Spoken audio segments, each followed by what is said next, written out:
Comme annoncé par la Confédération africaine de football, CAF, au soir du 31 mars dernier, le match Sierra Leone-Bénin comptant pour la 6e journée des éliminatoires de la CAN Cameroun 2022 se jouera en juin prochain.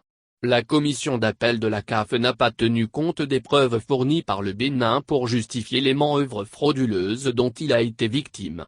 En effet, le médecin de la Fédération sierra-léonaise de football avait déclaré 5 joueurs béninois positifs à la Covid-19 à quelques heures seulement du match le 31 mars dernier. Le Bénin a protesté. Un véritable scandale. La rencontre n'a pas été jouée. Il a finalement été constaté que les joueurs béninois déclarés positifs à la Covid-19 n'étaient pas malades puisqu'ils ont refait le test Covid une fois à Cotonou mais aussi de retour dans leur club, et les résultats étaient négatifs. Le Bénin réclamait donc des sanctions contre la Sierra Leone. Malheureusement, la commission d'appel de la CAF n'est pas allée dans son sens. Ce qui n'a pas manqué de mettre en colère le président de la Fédération béninoise de football Mathurin de Chacus. Cette décision est une honte, un véritable scandale a-t-il confié au journal Le Monde.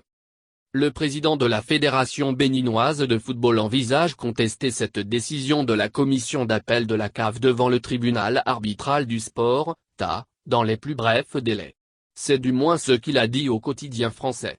Jodel Dossou, un des joueurs béninois qui aurait contracté la Covid-19 selon la partie sierra-léonaise critique également la décision.